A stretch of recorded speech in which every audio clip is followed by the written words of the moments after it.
दैनिक जागरण का संपादकीय डिक्टेशन। गति 100 शब्द प्रति मिनट। स्टार्ट होगा 5 सेकेंड बाद।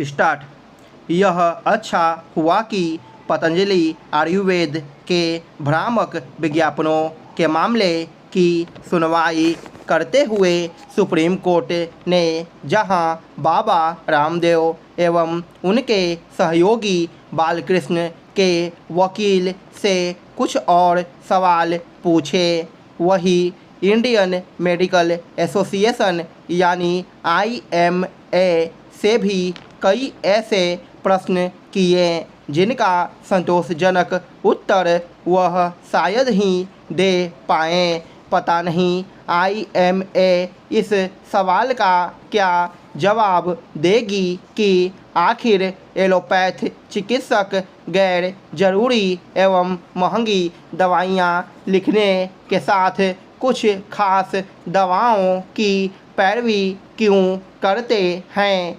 लेकिन यह किसी से छिपा नहीं कि एलोपैथ चिकित्सा क्षेत्र में सब कुछ ठीक नहीं। इसी कारण सुप्रीम कोर्ट को IMA से यह कहना पड़ा कि वह अपना घर ठीक करे। IMA के पदाधिकारी इस तथ्य से अनजान नहीं हो सकते कि तमाम एलोपैथ चिकित्सक कई बार दवाओं की उपयोगिता के आधार पर नहीं बल्कि निजी लाभ के लिए उनकी बिक्री बढ़ाने का अतिरिक्त जतन करते हैं।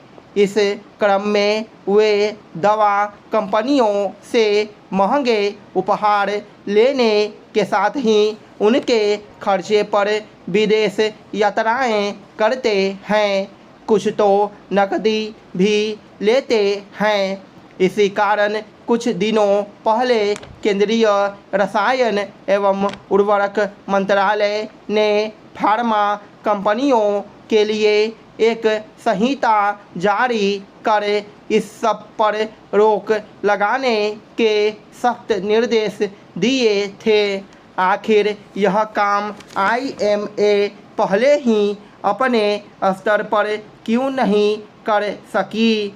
यह भी अच्छा हुआ कि सुप्रीम कोर्ट ने उन कंपनियों पर भी निगाह टेढ़ी की जो भ्रामक विज्ञापनों के जरिए ऐसे उत्पादों का प्रचार करती है जो शिशुओं और स्कूली बच्चों के साथ बुजुर्गों के स्वास्थ्य पर प्रतिकूल असर डालते हैं।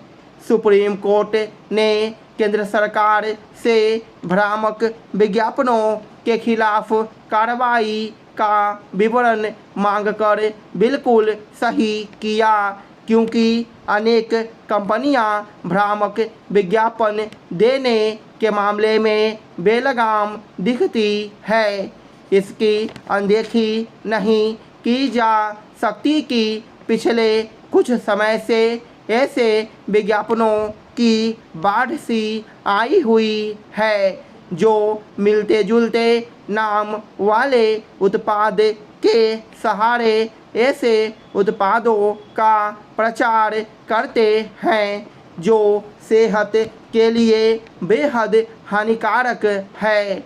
यह और कुछ नहीं कि सरकार और उसकी नियामक संस्थाओं की आँखों में धूल झोंकने वाली गतिविधि है। इस मामले में विडंबना यह है कि सरोगेट विज्ञापन के सहारे हानिकारक उत्पादों का प्रचार कई अभिनेता और खिलाड़ी भी करने में लगे हुए हैं।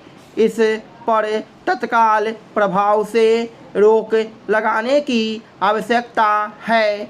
पतंजलि मामले के सुप्रीम कोर्ट में पहुंचने के बाद जिस तरह कुछ लोगों ने आयुर्वेद के खिलाफ अभियान छेड़ दिया है, उसका भी संज्ञान लिया जाना चाहिए।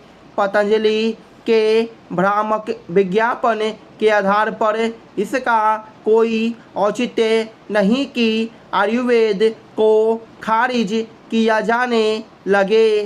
जैसी महत्ता एलोपैथ की है, वैसी ही आयुर्वेद और कुछ अन्य चिकित्सा पद्धतियों की। चूँकि सभी चिकित्सा पद्धतियों की अपनी सीमाएं भी हैं, इसलिए उन्हें एक दूसरे से सीख लेनी चाहिए। भाजपा ने चुनावी घोषणा पत्र में भारत को वैश्विक उत्पादन का केंद्र बनाने का संकल्प लिया है। आर्थिक विकास प्रधानमंत्री मोदी की प्राथमिकता रहा है, जहां कांग्रेस भारत को 2043 तक विश्व की तीसरी बड़ी आर्थिकी बनाने की बात करती थी, वहीं मोदी ने अगले कार्यकाल में ही इस लक्ष्य की प्राप्ति का संकल्प लिया है। 7 चरणों में होने वाले आम चुनाव के लिए जैसे जैसे प्रत्याशियों की घोषणा हो रही है, वैसे वैसे कई स्थानों से उनके खिलाफ असंतोष और बगावत के भी समाचार आ रहे हैं।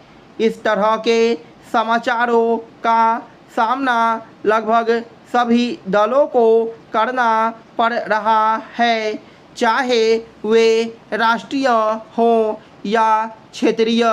पिछले कुछ वर्षों से बड़े दल प्रत्याशियों के चयन के मामले में यह दावा करने में लगे हैं कि वे ऐसा करने के पहले सर्वे कराते हैं और उसी आधार पर उनका चयन करते हैं। कुछ दल तो यह भी कहते हैं कि वे अपने स्तर पर भी सर्वे कराते हैं और बाहरी एजेंसियों की भी सहायता लेते हैं। इस दावे की सत्यता परखना भी कठिन है और यह कहना भी कि ऐसे सर्वे निरक्षीर ढंग से होते हैं, यह कहना तो और भी कठिन है कि इस क्रम में राजनीतिक दल अपने कार्यकर्ताओं की राय को महत्व देते हैं।